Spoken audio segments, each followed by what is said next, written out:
अस्सलाम वालेकुम दोस्तों, सब कैसे हैं आप? खैरियत से? अच्छा, आज मैं आपके साथ फिर एक न्यू स्टोरी के साथ हाज़िर हुआ हूँ और ये स्टोरी हमारे एक बड़े अच्छे दोस्त हैं अहमद साहब। उन्होंने मुझे स्पेशली कॉल करके कहा था कि आप अपने प्रोग्राम के अंदर इस स्टोरी को मेरी शामिल करें। किसी वजूहात की वजह से वो यहाँ से आउट ऑफ कंट्री हैं तो नहीं आ सकेंगे। तो वाक़या कुछ ऐसा है कि उनकी बेसिकली जॉब थी एक हॉस्पिटल के अंदर, प्राइवेट हॉस्पिटल था और उस हॉस्पिटल के अंदर वो नाइट कोऑर्डिनेटर थे। तो उसका जितना भी जो रिस्पॉन्सिबिलिटीज़ थी वो सब उन्हीं के पास थी रात की नाइट की शिफ्ट में। उनके एक बड़ा अच्छा दोस्त था उस हॉस्पिटल के अंदर और उसका नाम वसीम था, जिसकी ड्यूटी जो थी वो मॉर्गेज हाउस में थी। मॉर्गेज हाउस के अंदर आपको तो पता ही होगा कि वहाँ पे जितनी भी अमवात हो जाती हैं, डेड बॉडीज़ होती हैं जो नामालूम होती हैं या कोई लोग वहाँ पे रखे जाते हैं कुछ दिनों के लिए, तो वो सारी जो है मॉर्गेज हाउस के अंदर डेड बॉडीज़ रखवाई जाती हैं। अच्छा, वाक़या ऐसा है कि वसीम साहब ने जो की ड्यूटी वहाँ पे थी, वहाँ के वो इंचार्ज थे और रात भर की ड्यूटी उनकी वहाँ हुआ करती थी। तो वो ये जो हमारे दोस्त थे अहमद साहब, उनसे काफ़ी उनकी क्लोजनेस थी और वो अक्सर ये बताया करते थे कि यहाँ के मॉर्गेज हाउस के अंदर जो है कुछ डिस्टर्बेंस है और डिफरेंट यहाँ पे चीज़ें होती हैं। कभी यहाँ पे जिसमें हमारी फ़ाइल है जिसमें हम एंट्री करते हैं, वो एंट्री की फ़ाइल गायब हो जाती है और अक्सर इनको आवाज़ें आती हैं हँसने की, रोने की, कभी कोई पानी मांग रहा होता है। तो इस तरह के वो वाक़यात बताते थे। तो वो कहते थे कि यार हो सकता है तुम्हारा वहम होता होगा। फिर ऐसा है कि अहमद साहब की ड्यूटी लगी उसी मॉर्गेज हाउस के अंदर, क्योंकि वसीम साहब जो थे वो बहुत ज़्यादा बीमार पड़ गए थे और पिछले एक हफ़्ते से वो आ नहीं रहे थे। तो इनकी भी नाइट कोऑर्डिनेटर थे, इनकी भी ड्यूटी लगी वहीं पे और उन्होंने जब ये देखा कि रोज़ाना रात को वो चेक करते थे कि कोई इन आउट तो नहीं हुआ है, तो जब वो मॉर्गेज हाउस में अंदर जाते थे तो वहाँ पे बहुत सारे बॉक्सेस होते थे जिसमें जो है जितने भी अमवात थी और जो मुर्दे थे वो उस पर लिटा दिया करते थे और वो फ्रीज़ हो जाते थे। तो वो बॉक्सेस से बने हुए थे, हर वन मतलब 1 से लेकर 100 तक वो बॉक्सेस थे।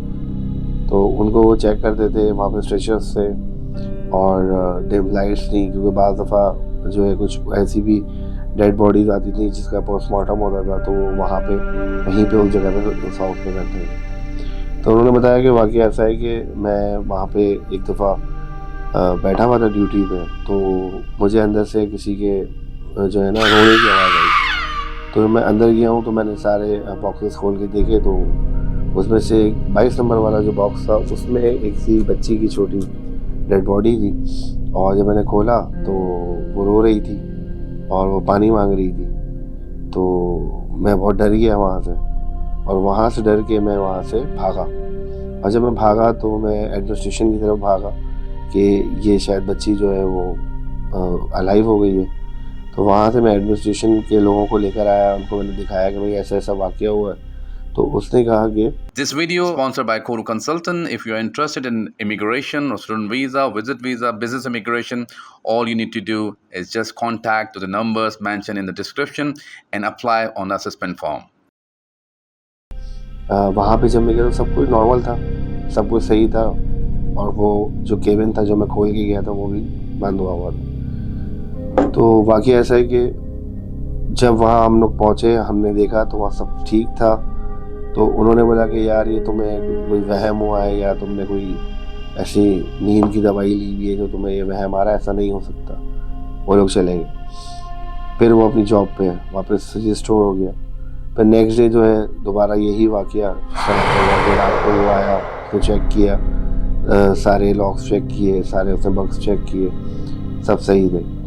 तो जब वो बाहर जाके बैठा तो उसको फिर कुछ ना कुछ खटपट की आवाज़ें वहाँ से आना शुरू हुई। फिर वो टॉर्च लेके अंदर गया और उसने देखा, चेक किया, सब सही है। जब वो वापस आया तो उसका जो गेट होता है, जो मेन गेट होता है चिलर का, वो लॉक हो गया। वो लॉक होने के बाद अब वहाँ की तमाम लाइट्स जो थी, जो वहाँ के अंदर जो लाइट जल रही होती हैं, सारी लाइट्स बंद हो गई और उसके पास उसको अजीब-अजीब सी वहाँ से आवाज़ आना शुरू हुई। और वो कहता है कि 1 मिनट ऐसा लगा कि मुझे कि सारे जितने भी मुर्गे थे सब बाहर निकल के मेरे सामने आके खड़े हुए। तो वो इस डर से, खौफ से बेहोश हो गया वहाँ पे स्लैब लगा हुआ था, तो वहाँ स्लिप हो गया और बेहोश हो गया। तो वो बताते हैं कि अपनी जब मेरी आँख खुली तो मैं हॉस्पिटल में था और मैं शदीद बीमार था और इस तरह का वो वहाँ पे वाक़या पेश आया।